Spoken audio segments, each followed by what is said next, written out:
Radio city podcast. Radio city पर कहानी पौराणिक भारत की।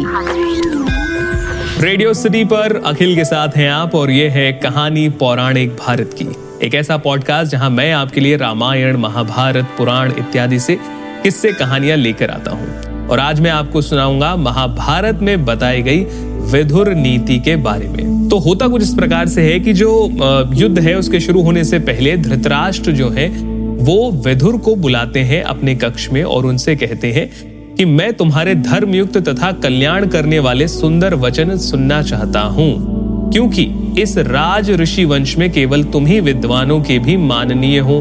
तब विदुर जी उनसे बहुत सारी बातें कहते हैं और यही जो बातें हैं वो विदुर नीति के नाम से प्रचलित होती हैं। विदुर जी सबसे पहले कहते हैं कि महाराज धृतराष्ट्र, श्रेष्ठ लक्षणों से संपन्न राजा युधिष्ठिर तीनों लोकों के स्वामी हो सकते हैं। वे आपके आज्ञाकारी थे पर आपने उन्हें वन में भेज दिया। आप धर्मात्मा और धर्म के जानकार होते हुए भी आंखों से अंधे होने के कारण उन्हें पहचान न सके। इसी से उनके अत्यंत विपरीत हो गए और उन्हें राज्य का भाग देने में आपकी सहमति नहीं हुई। युधिष्ठिर में क्रूरता का अभाव, दया, धर्म, सत्य और पराक्रम है। वे आप में पूज्य बुद्धि रखते हैं। इन्हीं सद्गुणों के कारण वे सोच विचार कर चुपचाप बहुत से कलेश सह रहे थे।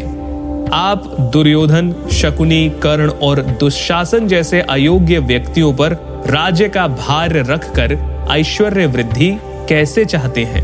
अपने वास्तविक स्वरूप का ज्ञान, उद्योग, दुख सहने की शक्ति और धर्म में स्थिरता, ये गुण जिस मनुष्य को पुरुषार्थ से हटाते नहीं है वही पंडित कहलाता है।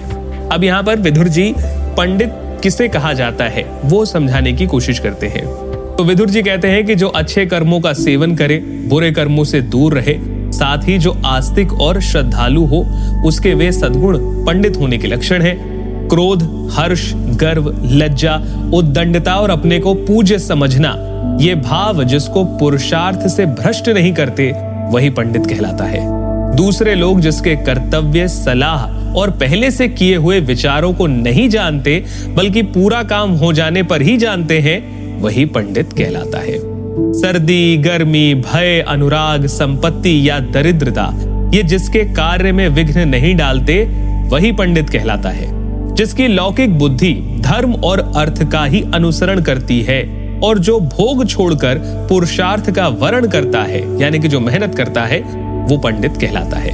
विवेक पूर्ण बुद्धि वाले पुरुष शक्ति के अनुसार काम करने की इच्छा रखते हैं और करते भी हैं तथा किसी भी वस्तु को तुच्छ समझकर उसकी अवहेलना नहीं करते। विद्वान पुरुष किसी विषय को देर तक सुनता है किंतु शीघ्र ही समझ लेता है। समझकर कर्तव्य बुद्धि से पुरुषार्थ में लग जाता है।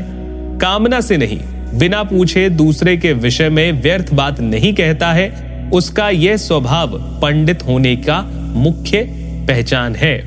पंडितों की सी बुद्धि रखने वाले मनुष्य दुर्लभ वस्तु की कामना नहीं करते, खोई हुई वस्तु के विषय में शोक नहीं करते और विपत्ति में पड़कर घबराते नहीं है। जो पहले निश्चय करके फिर कार्य का आरंभ करता है, कार्य के बीच में रुकता नहीं है, समय को व्यर्थ नहीं जाने देता और अपने चित्त यानी कि मन को वश में रखता है, वही पंडित कहलाता है।